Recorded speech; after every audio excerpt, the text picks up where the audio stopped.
નમસ્કાર વિદ્યાર્થી મિત્રો, ધોરણ 8 વિષય સામાજિક વિજ્ઞાન આપણે અત્યાર સુધીમાં 9 એકમો છે એ પૂર્ણ કરી લીધા છે. આજે આપણે એક નવા એકમની શરૂઆત કરવાના છે. એ નવું એકમ છે એકમ 10, મહાત્માના માર્ગ ઉપર 2. આપણે આની પહેલાં એક પાઠ જોઈ લીધો કે મહાત્માના માર્ગ ઉપર 1, અને આજે આપણે 10મો પાઠ ભણવાનો છે મહાત્માના માર્ગ પર 2. પહેલાં તો આપણે શરૂઆતમાં જોઈએ કે આ પાઠની અંદર છે તો કે કઈ બાબતોનો અભ્યાસ કરવાનો છે. તો કે મહાત્મા ગાંધીજીએ પોતે પોતાની રીતે એક કઈ રીતે લડત લડવાની શરૂઆત કરી. દેશને આઝાદ કરવા માટેની એણે ઘણા બધા સત્યાગ્રહો કરેલા. એમાંથી અમુક સત્યાગ્રહો છે, ઘણા બધા સત્યાગ્રહ કરેલા, એમાંથી અમુક સત્યાગ્રહ છે એનો અભ્યાસ છે આ પાઠની અંદર કરવાનો છે. તો કયા સત્યાગ્રહો છે એનો અભ્યાસ આપણે આ એકમમાં કરવાના છીએ. આ એકમની અંદર આપણે મહત્વના એવા 7 અને અંદર બીજા 2 8 થી એટલે 7 અને 8 જેટલા છે, 8 જેટલા ચળવળો છે, એટલે કે 8 જેટલા જે પરિષદો ભરાણી, પછી સત્યાગ્રહ કર્યું, આંદોલન કર્યું, એનો અભ્યાસ કરવાનો છે. એમાં કયા તો કે સવિનય કાનૂન ભંગ, ટૂંકમાં કહીએ તો વિનય સાથે કાનૂન ભંગ કરવાનો અને પૂર્ણ સ્વરાજ્ય મેળવવાનું. પછી બીજું દાંડી કૂચની યાત્રા, જેને વિશે તમે ક્યાંક ને ક્યાંક કંઈક તો સાંભળ્યું જ હશે. પછી ગોળમેજી પરિષદ, પછી 1935 હિન્દ સહકારનો કાયદો, પછી એના પછી તો કે પાકિસ્તાનની માંગણી કરવામાં આવી આ દરમિયાન, એનો અભ્યાસ કરવાનો છે. પછી વ્યક્તિગત સત્યાગ્રહ, વ્યક્તિએ પોતાની રીતે પોતે એકલા જ સત્યાગ્રહ કરવાનું. બીજા વિશ્વયુદ્ધ ત્યારે આ દરમિયાન છે તો કે બીજું વિશ્વયુદ્ધ ચાલુ હતું 1940ની અંદર. પછી છે તો કે હિન્દ છોડો આંદોલન, આ સત્યાગ્રહની સાથે સાથે એક ક્રિપ્સ મિશન પણ આવેલું 1942ની અંદર. પછી બીજું છે હિન્દ છોડો આંદોલન અને કેબિનેટ મિશનની યોજના કરવામાં આવી હતી. આટલા પોઈન્ટ છે એનો અભ્યાસ છે આપણે આ એકમની અંદર કરવાના છીએ. તો બધા જ વિદ્યાર્થીઓ પોતાની પાઠ્યપુસ્તક અને પેન્સિલ સાથે રાખે. કાંઈક એવા નવા ટોપિક, કોઈ નવી સાલ અથવા તો કોઈ સૂત્ર હોય તો એને તમે હાઇલાઇટ પેન્સિલથી કરી શકો છો. હવે પહેલું જોઈએ સવિનય કાનૂન ભંગ, એટલે વિનય સાથે કાનૂનનો ભંગ કરવો. પૂર્ણ સ્વરાજ્ય છે એ મળવાનું હતું નહીં. આપણો ભારત દેશ છે એ આપણને પૂર્ણ રીતે મળવો મુશ્કેલ હતો. એ માટે કોઈએ લડાઈમાં ઉતરવું પડે એમ હતું. એમનેમ છે બ્રિટિશરો છે એ ભારત મૂકી અને જવા માટે તૈયાર હતા નહીં. એના માટે લોકોએ પોતે લડાઈમાં ઉતરવું પડે એમ હતું. એ માટે થઈ અને અમદાવાદમાં મળેલી કોંગ્રેસ કારોબારીની સમિતિએ પૂર્ણ સ્વરાજ્ય પ્રાપ્તિ માટેની ચળવળ, એવું કહી શકીએ છીએ સવિનય કાનૂન ભંગને પૂર્ણ સ્વરાજ્યની પ્રાપ્તિ માટેની ચળવળ પણ કહી શકાય છે. અમદાવાદની અંદર છે તો કે કોંગ્રેસે પૂર્ણ સ્વરાજ્ય માટેની કારોબારી સમિતિ છે એની પ્રાપ્તિ માટે થઈ, પૂર્ણ સ્વરાજ્યની પ્રાપ્તિ માટે થઈ અને સવિનય કાનૂન ભંગની ચળવળની શરૂઆત કરી. અને અધિકાર છે, આ ચળવળ શરૂ કરવાનો અધિકાર ગાંધીજીને અપાયો હતો. અને આ લડતમાં સરકારના જે યોગ્ય કાયદાઓ નથી, જે સરકારે અયોગ્ય કાયદાઓ ઘડેલા હતા લોકો માટે થઈ અને એને છે તો કે આ કાયદાનો વિનયપૂર્વક ભંગ કરવાનો હતો. આ સવિનય કાનૂન ભંગ ક્યારે થયો હતો તો કે 1930ની અંદર. ત્યાર પછી જોઈએ આપણે દાંડી કૂચ, બરાબર. દાંડી ગામની અંદર છે તો કે આની શરૂઆત કરવામાં આવી હતી. હવે દાંડી કૂચ શા માટે કરવામાં આવી હતી પહેલાં તો આપણે એ જોઈએ. તો કે દાંડી કૂચ છે એ મીઠું છે એ આપણો આવશ્યક, જેમ જરૂરિયાત વસ્તુ છે, જીવન જરૂરિયાત વસ્તુ, ખોરાક, પાણી અને અનાજની, એમ અનાજમાં મીઠું છે એ ખૂબ જ અગત્યનું છે. અને મીઠું છે એ આપણા દેશના દરિયા કિનારાઓની અંદર દરિયા કિનારા છે ત્યાં પકાવવામાં આવે છે. અને નમક છે એ જીવન જરૂરિયાત વસ્તુ, ખોરાક માટેની જીવન જરૂરિયાત વસ્તુ છે મીઠું છે. જો એ વધુ ને વધુ ભાવમાં, વધારે ભાવમાં છે એ બ્રિટિશરો વેચે તો આ તો જીવન જરૂરિયાત વસ્તુ છે. આના માટે છે તો કે કાયદો બનાવવામાં આવ્યો હતો, અને મીઠાનો જે કાયદો તોડવાની યાત્રા છે એને આપણે દાંડી કૂચ તરીકે ઓળખીએ છીએ. હવે 1930ની અંદર, ઈસવીસન 1930ની અંદર ગાંધીજીએ જાહેર કર્યું કે મીઠાના કાયદા તોડવા માટેની આપણે એક યાત્રા કાઢીશું. અને આ સમયે છે તો કે મીઠાના ઉત્પાદન અને વેચાણ ઉપર સરકારનો એકાધિકાર હતો. માત્ર એક મીઠું કેવી રીતે ઉત્પાદન કરવું અને કેવી રીતે વેચાણ કરવું એમાં માત્ર ને માત્ર સરકાર એકનો જ અધિકાર હતો. મહાત્મા ગાંધીજી અન્ય રાષ્ટ્રવાદી વ્યક્તિઓ સાથે મળી અને મીઠા ઉપર જે કર લાગેલો હતો એ કર લેવું છે એ પાપ છે, કારણ કે આપણા ભોજનની સૌથી મહત્ત્વની અને અગત્યની વસ્તુ અને જરૂરી એવો ભાગ છે મીઠું, નમક. બરાબર. એટલે ગાંધીજીએ આ અન્યાયી કાયદો છે તોડવા માટે થઈ અને અમદાવાદની સાબરમતી આશ્રમથી એણે શરૂઆત કરી. પોતાના 78 જેટલા સાથીઓ સાથે 22 માર્ચ 1930ના રોજ છે તો કે સવારે દાંડી કૂચની શરૂઆત કરી હતી. એટલે કે 12 માર્ચ 1930ના રોજ ગાંધીજી પોતાના 78 સાથીઓ સાથે દાંડી જવા માટે નીકળ્યા હતા, પદયાત્રા. બરાબર. એ પદયાત્રા છે એ એણે શરૂઆત કરેલી. અને આ માર્ગ ઉપર, એટલે કે આ કૂચ દરમિયાન, બરાબર, આ દાંડી કૂચ દરમિયાન, આ અભિયાન દરમિયાન રસ્તામાં જેટલા પણ ગામડાઓ આવતા, જેટલા પણ ગામો આવતા, એ બધા જ ગામોમાં એ સભાઓ ભરતા હતા. ગાંધીજીએ લોકોને મીઠાના કાયદાનો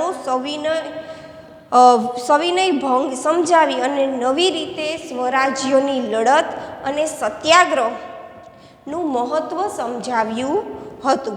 ત્યારે બાદ દરેક ગામોમાં સભા ભરી અને અંતે તે છે તો કે કાયદાનો ભંગ કરવા માટે થઈ અને 5 એપ્રિલ 1930ના રોજ છે ગાંધીજીએ દાંડી પહોંચ્યા હતા. અને દાંડી પહોંચી 5 તારીખે છે એ દાંડી પહોંચ્યા હતા. અને 6 તારીખે વહેલી સવારે ગાંધીજીએ 6 એપ્રિલના રોજ દરિયા કિનારા ઉપર જે વિખરાયેલું મીઠું હતું એ ભેગું કરી અને મીઠું લઈ અને કાયદાનો ભંગ કર્યો હતો. અને આ આંદોલનની અંદર ખેડૂતો, આદિવાસીઓ, સ્ત્રીઓએ મોટી સંખ્યામાં ભાગ લીધેલો હતો. પછી આ જે 78 સાથીઓ સાથે શરૂઆત કરેલી એ આગળ જતાં લોકો છે એમાં જોડાતા ગયા હતા. અને ગામોમાં પણ આપણે મીઠા પ્રત્યેની જે મીઠાનો કાયદો છે એ બધા જ લોકોને સમજાવ્યો હતો. સરકારે શાંતિપૂર્ણ સત્યાગ્રહીઓ પર દમનનો કોરડો વીંઝ્યો હતો અને હજારો સત્યાગ્રહીઓની ધરપકડ પણ કરવામાં આવી હતી. હવે તમે બાજુના પેજની અંદર જોઈ શકો છો કે દાંડી કૂચનો પથ છે. હવે આ છે પ્રવૃત્તિ એ તમે તમારી જાતે કરવાની છે, નકશો રાખીને.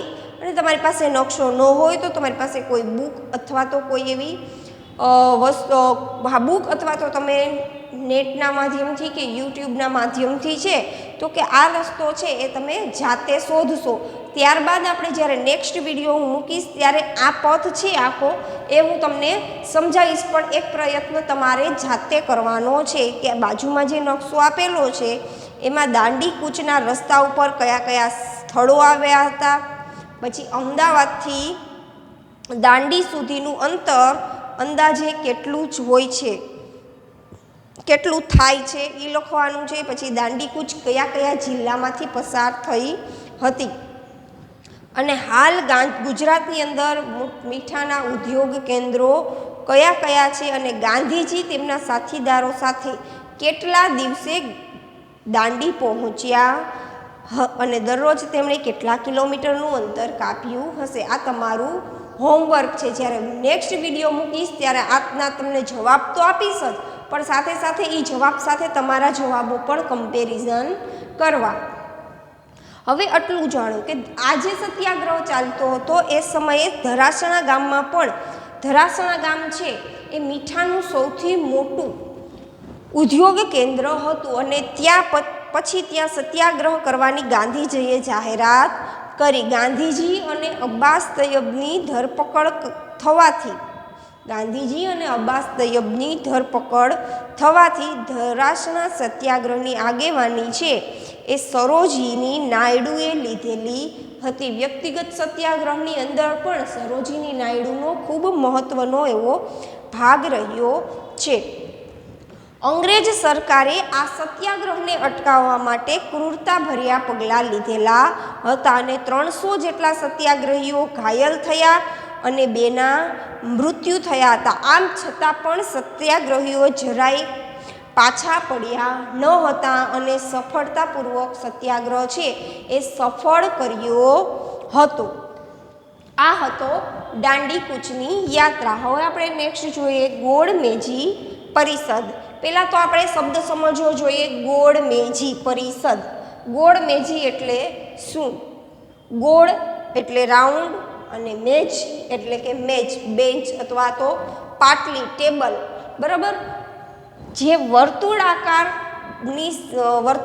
રીતે જે બેઠક વ્યવસ્થા છે, એક હોલની અંદર વર્તુળાકાર ટેબલો ગોઠવી અને એવી બેઠક વ્યવસ્થા કરવામાં આવે છે અને આવી જે કોઈ પરિષદ યોજાય છે એને ગોળમેજી પરિષદ કહેવાય છે. તમે અત્યારે પણ જુઓ તો લોકસભા, સંસદ સભા આવું કંઈ જુઓ તો તમે પેલા સ્પીકરની સામે જુઓ તો એક લંબ ગોળાકાર ટેબલ હોય છે, પછી એની અંદર અમુક સભ્યો બેઠા હોય છે અને હંમેશા તમે જોશો ને તો આમ અર્ધ ગોળાકારની રીતે જ સીટો છે એ રીતે તૈયાર થયેલી હોય છે, જેથી કરી અને દરેક વ્યક્તિ છે એ એકબીજાને જોઈ શકે છે અને સરળતાથી વાર્તાલાપ પણ કરી શકે છે.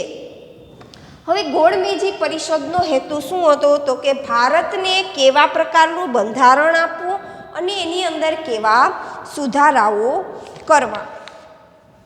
ભારતને કેવું બંધારણ આપવું અને એના સુધારાઓ માટે થઈ અને ચર્ચા કરવા માટે બ્રિટિશ સરકારે ગોળમેજી પરિષદ બોલાવી હતી. આ ગોળમેજી પરિષદમાં એવી બેઠક વ્યવસ્થા વર્તુળાકારમાં કરવામાં આવે છે જ્યાં દરેક સીટ ઉપરથી આ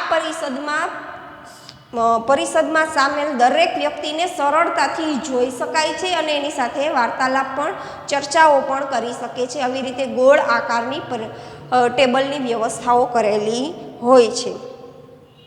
આની ગોળમેજી પરિષદ છે એની પહેલી પરિષદ છે એ લંડનમાં મળી હતી અને આની અંદર આજે પરિષદ પહેલી ગોળમેજી પરિષદ એમાં કોંગ્રેસની ગેરહાજરીને લીધે આ પરિષદ છે એ નિષ્ફળ ગઈ હતી. પછી ત્યારબાદ 1931ની અંદર લંડનમાં બીજી ગોળમેજી પરિષદ યોજવામાં આવી હતી અને જેની અંદર કોંગ્રેસના એકમાત્ર પ્રતિનિધિ તરીકે ગાંધીજી છે એણે હાજરી આપેલી હતી. બીજી ગોળમેજી પરિષદમાં ગાંધીજીએ હાજરી આપી હતી અને પહેલી છે એમાં કોંગ્રેસનો એક પણ સભ્ય ન હોવાથી આ જે પરિષદ છે એ નિષ્ફળ ગઈ હતી અને બીજી 1931ની અંદર લંડનમાં બોલાવવામાં આવી હતી અને એમાં કોંગ્રેસના સભ્ય તરીકે ગાંધીજીએ હાજરી આપેલી હતી.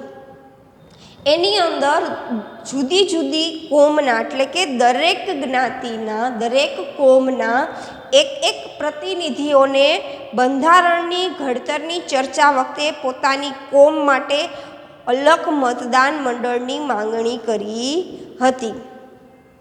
આ માટે થઈ અને ગાંધીજી નિરાશ થયા હતા કે ભાઈ બધા જ કોમવાદ તો અલગ અલગ કોમ માટે થઈ અને અલગ અલગ જ્ઞાતિનું મતદાર મંડળ જો સ્થાપવામાં આવે તો આમાં કોમવાદની છે એ સંભાવના વધી જશે અને આમાં કોમવાદ વધુ પડતો જોવા મળશે. એટલે આજે દરેક જ્ઞાતિનું અલગ અલગ મતદાર મંડળની વાતની માંગણી કરી ત્યારે ગાંધીજી એની છે એ નિરાશ થયા હતા, કારણ કે તેનાથી તો ભારતના અનેક ટુકડાઓમાં વિભાજન થઈ શકે એમ હતું. કોમવાદની દ્રષ્ટિએ, કોમની દ્રષ્ટિએ, જ્ઞાતિની દ્રષ્ટિએ છે એ ભારતનું ઘણા બધા ટુકડાઓમાં વિભાજન થઈ શકતું હતું અને જુદી જુદી કોમના પ્રતિનિધિ વચ્ચે સમાધાન ન થયું, તેથી પરિષદ છે એ નિષ્ફળ ગઈ હતી. બીજી પરિષદ છે એ પણ નિષ્ફળ ગઈ હતી.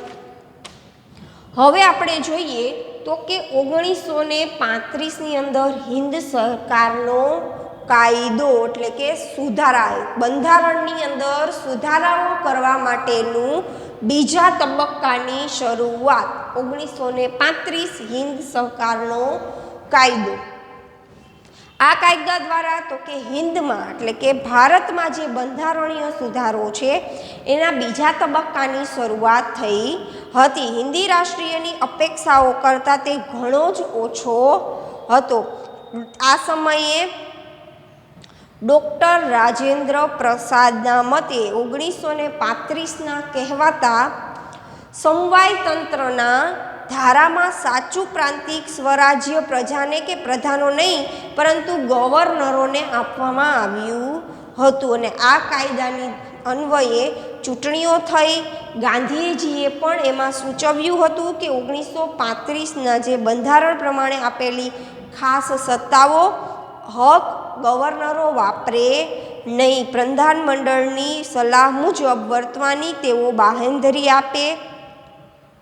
સમજાણું કે ગાંધીજીએ એવું કીધું કે 1935નો જે આ બંધારણ પ્રમાણે છે તો કે અમુક વ્યક્તિ કે ગવર્નરોને જે ખાસ સત્તા અને હક ભોગવવામાં આવે છે એ ગવર્નરો વાપરે નહીં અને બંધારણના પ્રધાનમંડળની જે સલાહ છે એ મુજબ વર્તવાની જો એ બાંહેધરી આપે તો કોંગ્રેસ છે એ પ્રધાનમંડળની રચના કરશે.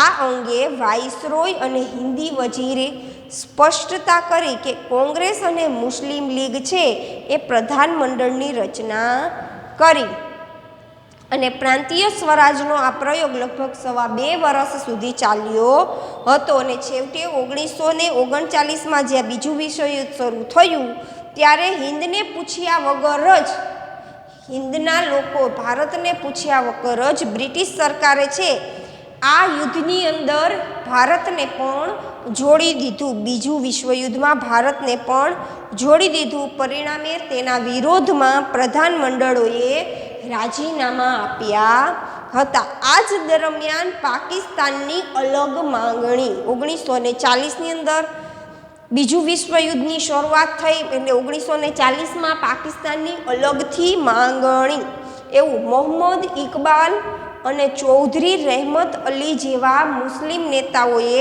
પ્રચાર કરતા હતા કે હિન્દુઓ અને મુસ્લિમો બે અલગ પ્રકારની રાષ્ટ્રીયતા ધરાવે છે. હિન્દુ અને મુસ્લિમ છે એ બંને અલગ અલગ રાષ્ટ્રીયતા ધરાવે છે, માટે તેઓને બંને અલગ અલગ રાજ્યોમાં વહેંચવામાં આવે.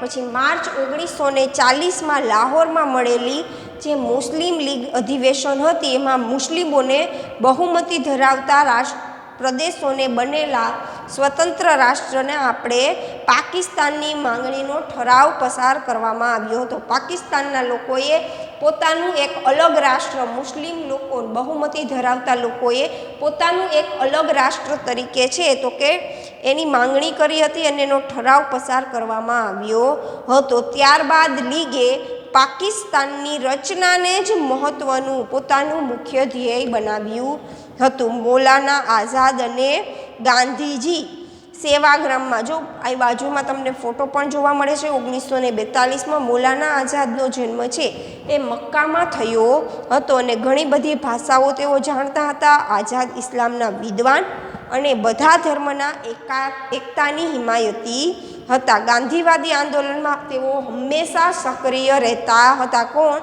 મૌલાના આઝાદ. હવે આજના વિડીયોની અંદર માત્ર આપણે આ 4 છે અને 5મું છે તો કે પાકિસ્તાનની અલગથી માંગણી, એનો અભ્યાસ કરેલો. હવે આપણે નેક્સ્ટ વિડીયોમાં વાત કરીશું વ્યક્તિગત સત્યાગ્રહ, ક્રિપ્સ મિશન, હિન્દ છોડો આંદોલન અને કેબિનેટ મિશનની યોજના, અને છેલ્લે એટલીએ કેવી રીતે હિન્દ છોડવાની જાહેરાત કરી હતી એના વિશે છે તો કે આપણે નેક્સ્ટ વિડીયોમાં વાત કરીશું. ત્યાં સુધી આવજો.